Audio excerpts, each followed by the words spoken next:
some of you have been requesting because you like the sound of it. It's perfect for me because it doesn't have fats, guys.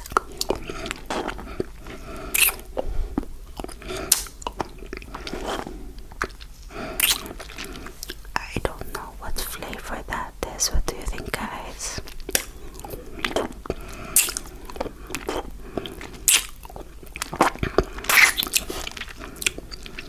It's sweet and it's sweet and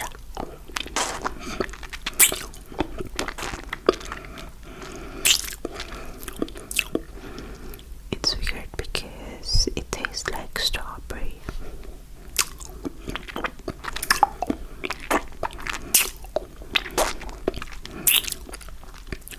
Do you like gourmet lollipop? Tell me also what flavor you like.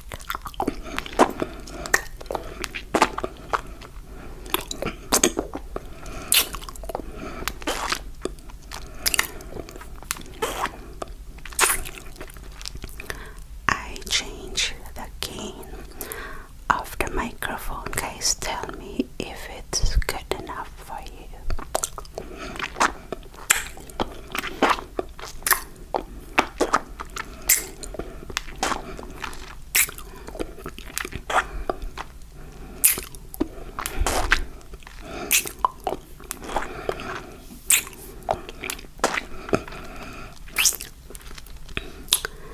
Guys, I know most of you are young, and even though you're young, I know you have gone through changes in your life, which is natural, you know. You can be young.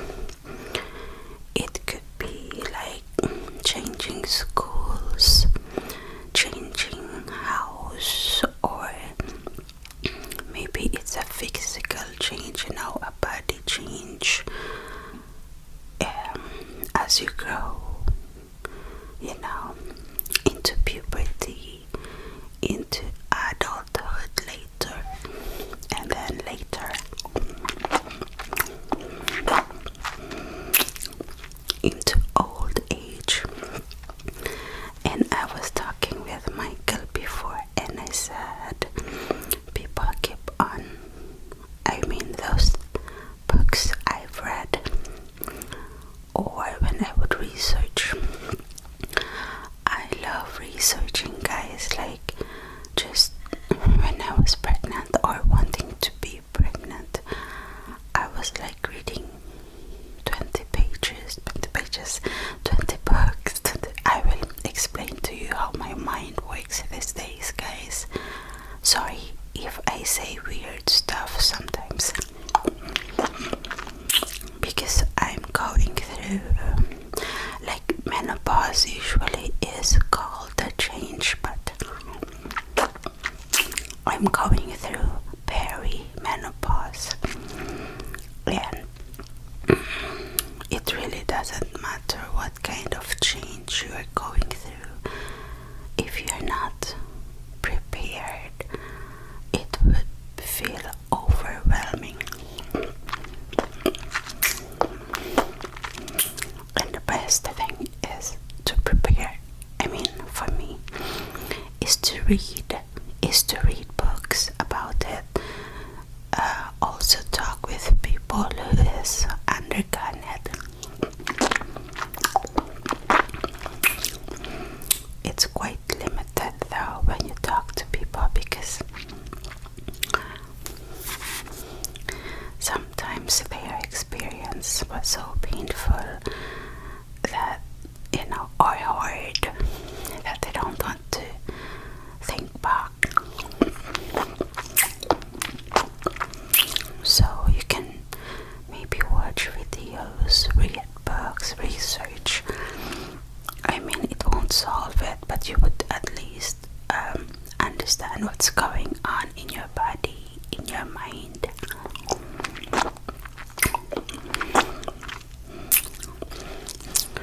And from what I heard from other people,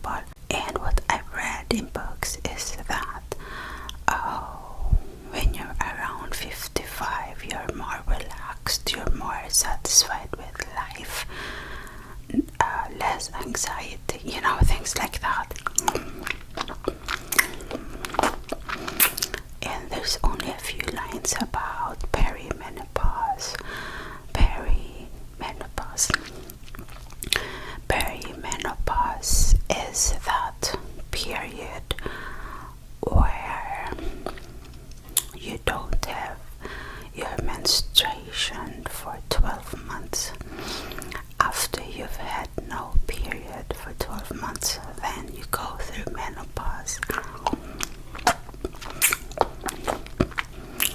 And perimenopause can be within 4 months to years, 8 years. In menopause, you can have all your life, or maybe you don't notice anything. In perimenopause and menopause, you would experience like hot flashes, dryness, like your whole body is dry, your skin, your hair, like you would wake up and you always have a bird's nest here, or your skin is very dry. If you've had eczema before, it will be doubled.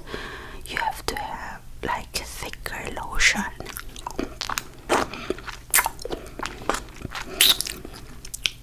Everything is dry, and there are medications. There's hormone, low dose hormone you can take. You can take birth control pills, because there's hormones in that. You can take hormones. I don't want to take those though. You can take over-the-counter pills that has black cohosh or ginseng. That would help. It really helps, guys. But you have to have like a break, 1 week break, and then take it again for 3 weeks. If you don't do anything and you're one of the unfortunate ones like me, it would be more than difficult, guys. As I said, dryness in your whole body. If you're an adult and you're a woman, you know what I mean by your whole body. So, and if you take black cohosh and ginseng, it will be moist. You know what I mean. Your body will be moist, your whole body. With the skin, it's a little bit hard. You have to have urea lotion. It's on Amazon, guys. It's spelled UREA. Now, for the rest of your body, it can be helped by black cohosh and ginseng, but you should go to a doctor. You should always consult a doctor, and I already consulted with my doctor, guys. Now, this over-the-counter pills can help a lot with your fatigue, with your headaches. Maybe you can take ibuprofen, but before you know to take these things, you don't even know what's going on, because during the perimenopause your period could go back, so you're thinking, oh, I have it again. And as you go to a doctor or research, you think there's something wrong with you, like you're sick or something. With my perimenopause, it started with headaches, migraines. I was so tired. I was sleeping a lot, my God. And I was very moody, my God. Like sometimes I would be so irritated, guys. And I'm making this video, so that some of us do suffer a lot, not all. It's around 40% who experience the worst symptoms symptoms like I'm experiencing now, and your brain works in a different way too. Like the words would just pop in my head, and I would say it in Michael or Maria notice it right away, and she would say what, and I catch it right away after I already said it, but you know, I notice it. I mean,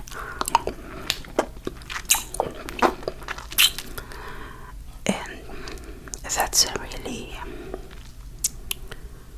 I don't like it when I can't control myself, when that's one of really the reasons I stopped working, guys, because I was too tired at work. It was not a good job for me being a housekeeper, and I am ashamed of not being able to work in this town, guys. There's almost no work, and if there's work, they would rather have young people. You know, I understand them because they have more energy.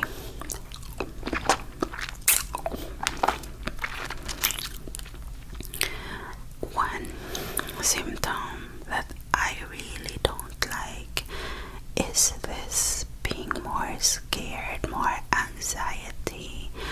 Like, if you have a phobia like me, I have a driving phobia, and it gets worse and worse. And right now I'm taking a break from the ginseng and black gosh, and I'm taking this broccoli supplement for menopause. It's for everyone, but especially for menopause. Superfood dim something. And if I'm in a room and someone gets in, even if I would hear, like yesterday Micah touched me, I noticed the touch, and yet I still got startled. It's like my head is as quick as before, but my body is slow. So which means that I'm really not afraid of Michael or Maria. Maria startled me too, but my body jerks and reacts. My head is still the same, thank God. And I'm more sensitive. I'm not numb, but I'm not emotional, that's what I mean. But I cry more, even though I'm taking a lot of B12, and I have experimented with more B12. So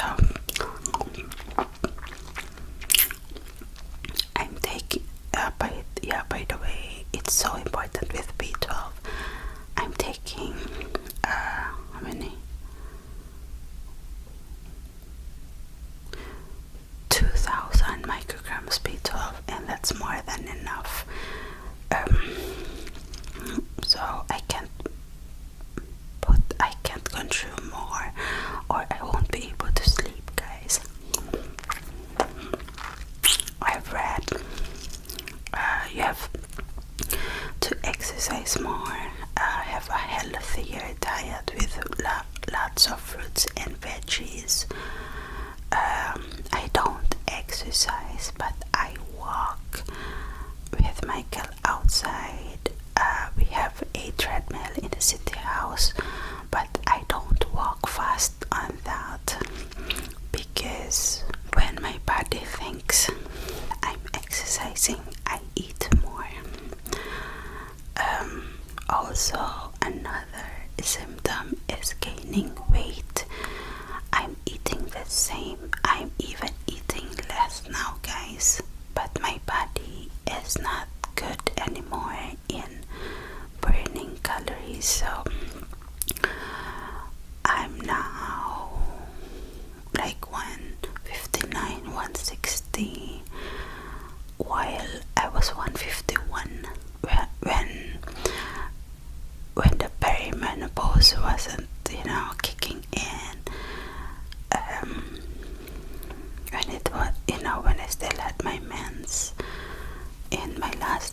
was in November, and it didn't come December, and now we're in January.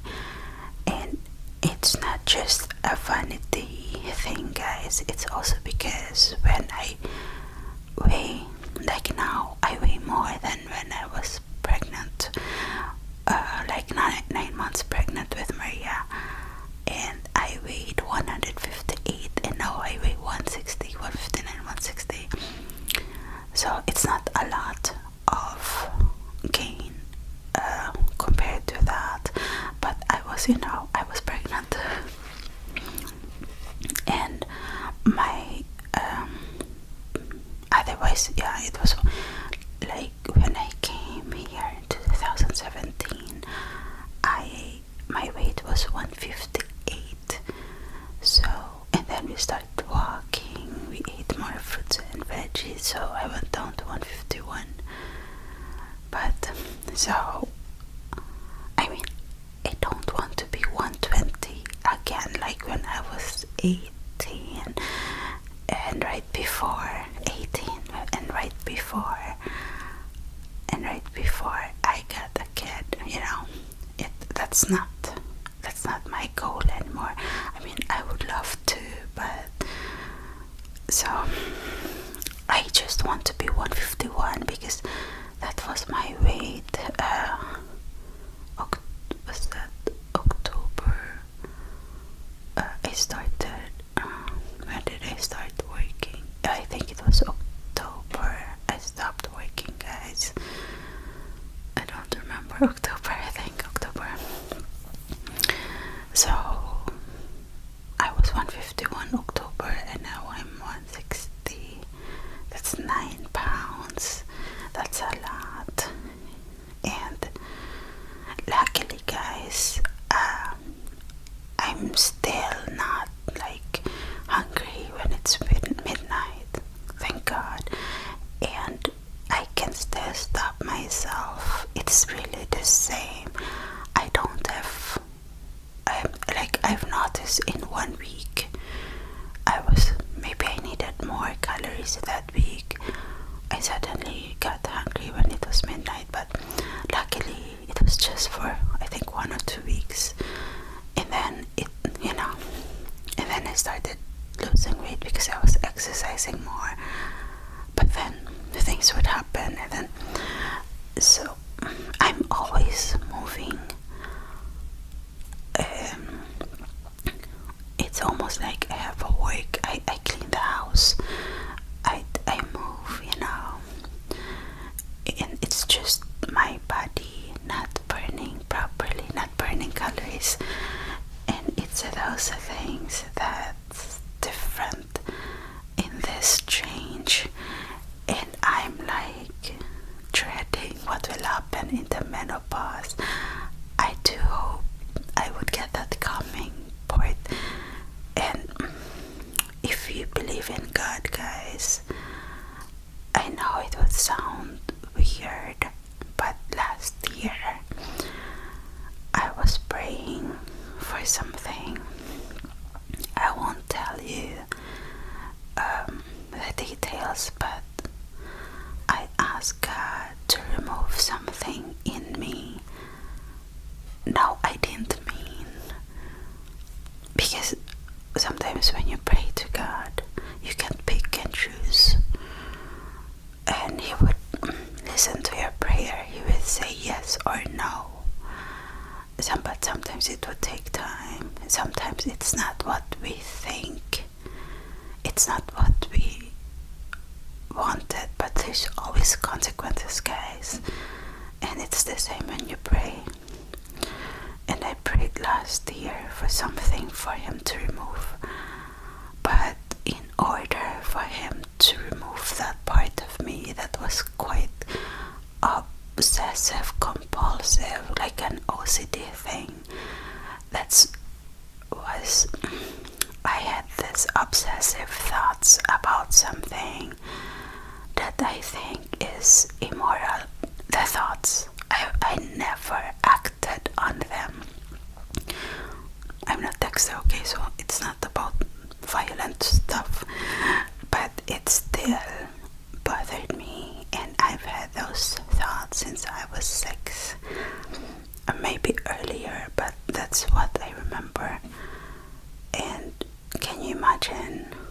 last year I was 46, so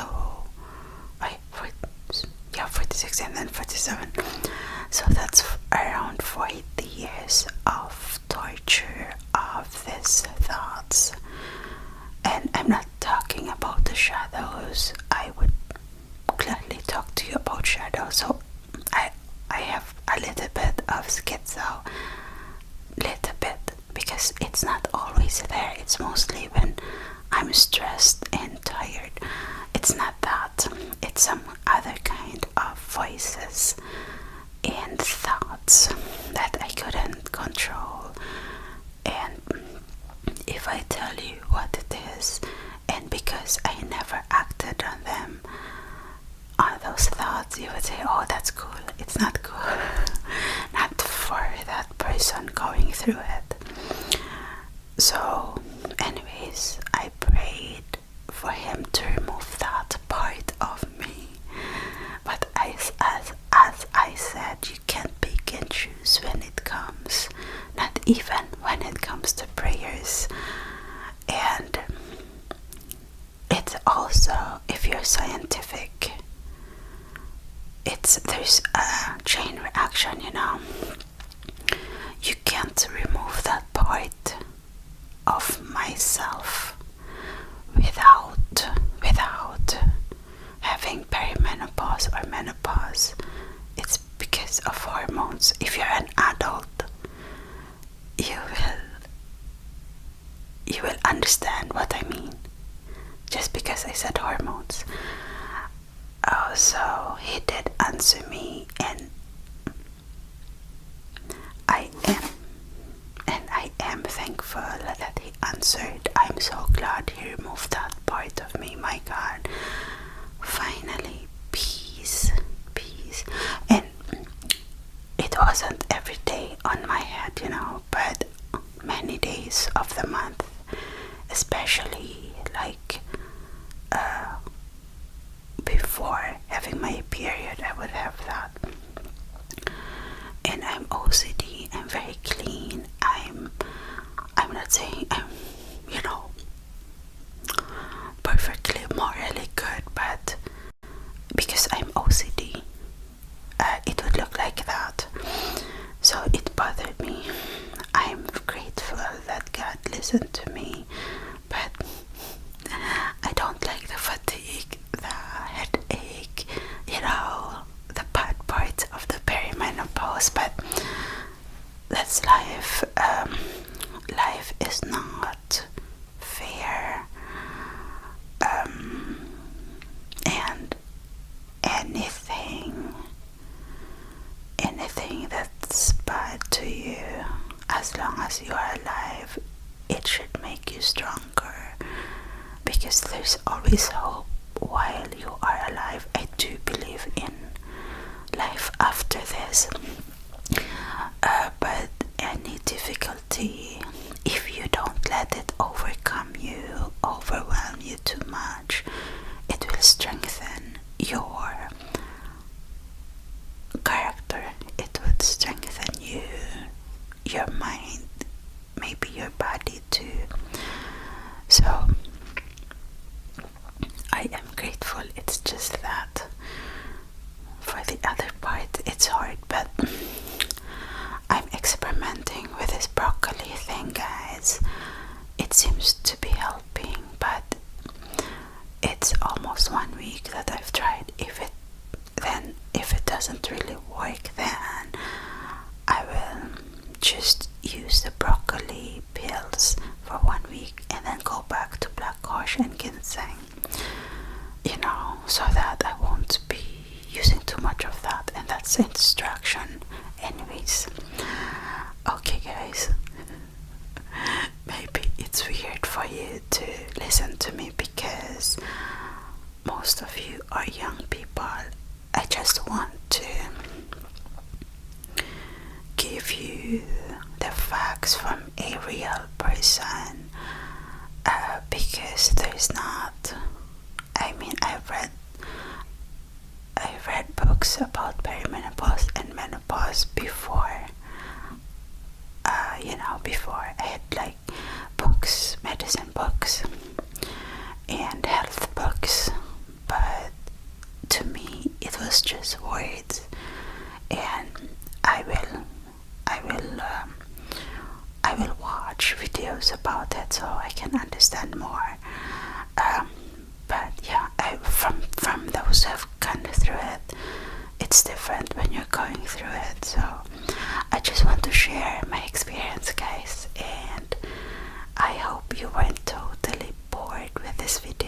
still hope you like it. If you did, please give it a like, a thumbs up. Please click on your notification so you will know when I upload a video. Please subscribe to this channel, ScorpioAnnYT. Please go to my husband's ASMR channel also, Michael Soothing ASMR, and my daughter's two channels, Aryaville and Art and Beauty Freak. Thank you so much for